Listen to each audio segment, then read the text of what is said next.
gente que morre. Um senhorinho morreu ali, abraçado a um poste, pedindo socorro, impotente. Aí a corda arrebentou, ele foi embora, morreu. O outro que vem não sei de onde, morto, boiando. Meu Deus do céu, até quando? Até quando?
Bom, pessoal, hoje o dia foi puxado, né, para muita gente.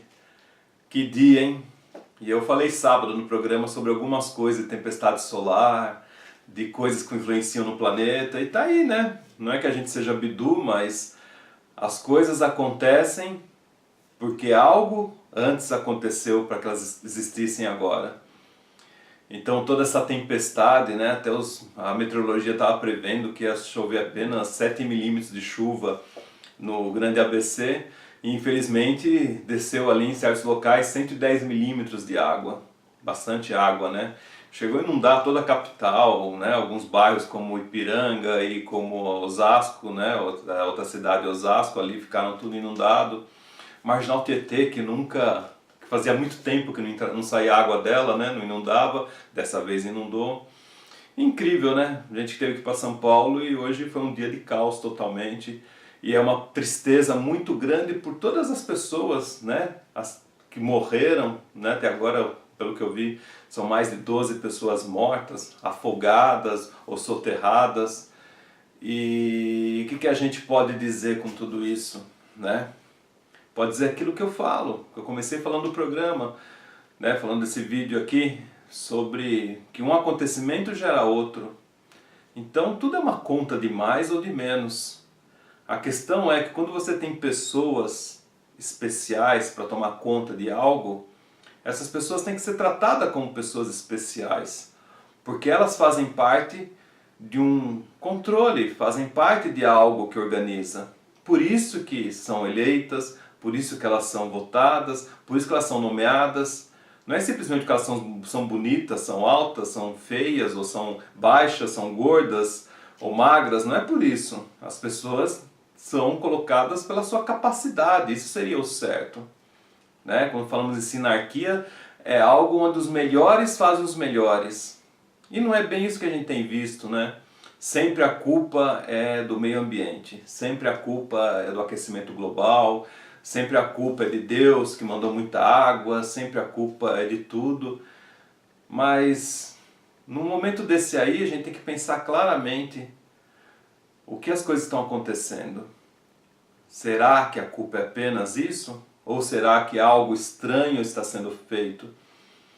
Eu coloquei o vídeo sobre São Paulo, a homenagem a São Paulo, e é engraçado que um ouvinte, né, um seguidor, ele mandou lá um link do meu vídeo, falou: puxa professor, o senhor colocou uma pintura do italiano que ele mostra o rio Tamanduateí sendo navegável. Que era um rio que vinha lá do Grande ABC para São Paulo.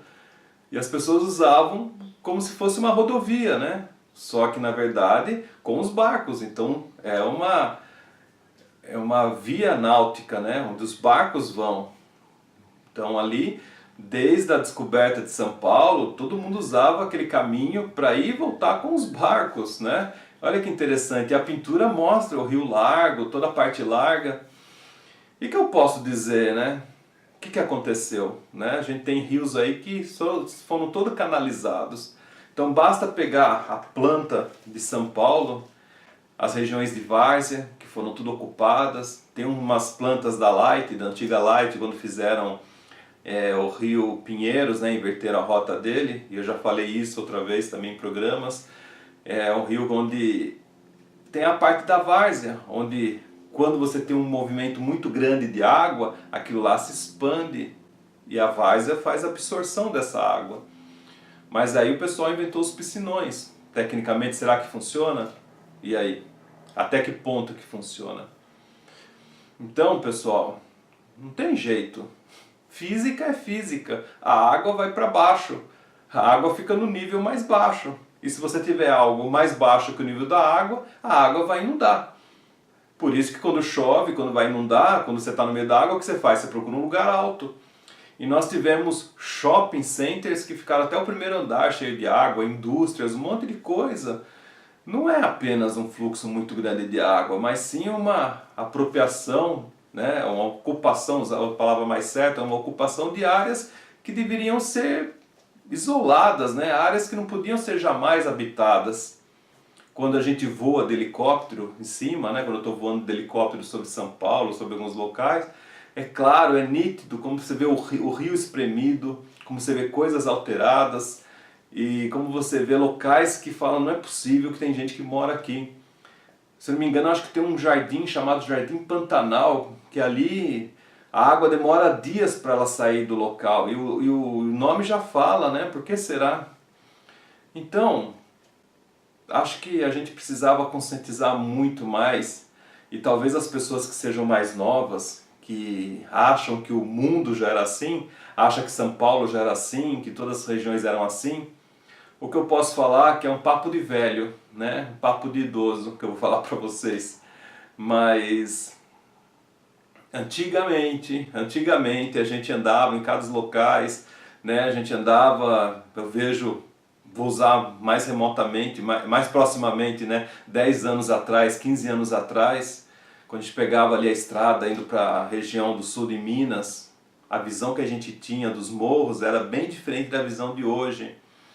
Né? Toda essa região aqui serrana, toda essa parte, você fala, não é possível que hoje existam tantas casas, tantos locais, e as pessoas vão ocupando, elas vão, né? Isso é tendência das pessoas, elas querem morar, né? Não tem aquela coisa, quem em casa quer morar, quem tem filho precisa de casa, mas devia existir um certo conceito, né, para essas pessoas. Não, elas não têm que saber de tudo, mas a própria organização, né, os meios de controle, a prefeitura, o governo, eles deviam orientar para que isso não acontecesse e designar as áreas corretas para habitação.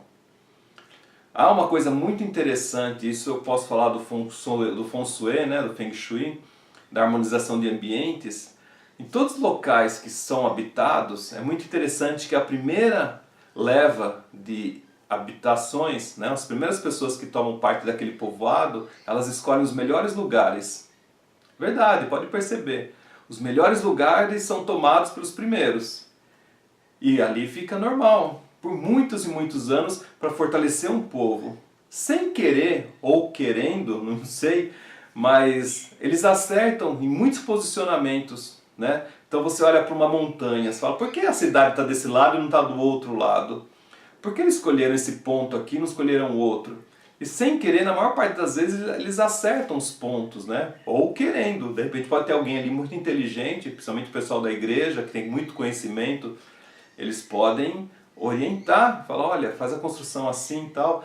É muito interessante, porque as construções sempre tem um povoado, que tem uma igreja no meio, a escola, vão começando a montar. E assim ficam por décadas. Pode olhar as histórias, ou até séculos. E eis que de repente aquela população cresce. E aí que começam os problemas, porque eles começam a tomar posse de locais que não eram corretos. Por que não pegavam o outro lado da montanha, da colina? Né? Por que será? Por que não pegavam o outro lado do rio? Por que não moravam lá embaixo? E aí eu falo uma coisa que vocês têm que prestar atenção. Quando eu faço consultorias de ambientes, né? Existem muita energia telúrica que vem do chão. E por que pareça, elas vêm dessas construções mais novas. É comum haver problemas nas construções mais novas. Aí você vai fazer a pesquisa, né? Eu faço lá a análise, aí vai ter local onde há aterro, vão ter locais onde havia cemitério, onde tudo de ruim estava lá, aí vai uma incorporação, monta ali, ou vai uma tomada de posse do terreno, né? E aí pega tudo aquilo, né? E aí começa toda a bagunça. Mas é triste, pessoal, num país que, se não me engano, acho que é o quinto maior do mundo, né? Ou o quarto maior, tem um negócio da questão de terras contínuas ou não, mas o Brasil está entre quarto ou quinto do planeta. E é triste, né? Um país tão grande, que é um continente, e as pessoas têm que ficar tão espremidas e sofrendo com todas essas loucuras, com todas essas coisas, e ficar à mercê de um tempo, sabendo que elas podiam viver com muito mais conforto, com muito mais segurança. E aí a gente vai ter pessoas perdendo tudo que elas construíram na vida inteira delas, pessoas que estão morrendo, pessoas desaparecidas, e tudo começa de novo, a limpeza, tudo mais. E aí para um futuro tem o que? As doenças, né? Como que você vai fazer a higienização de tudo isso? Tem um monte de doença que vem junto com a água contaminada, né? Com os resíduos.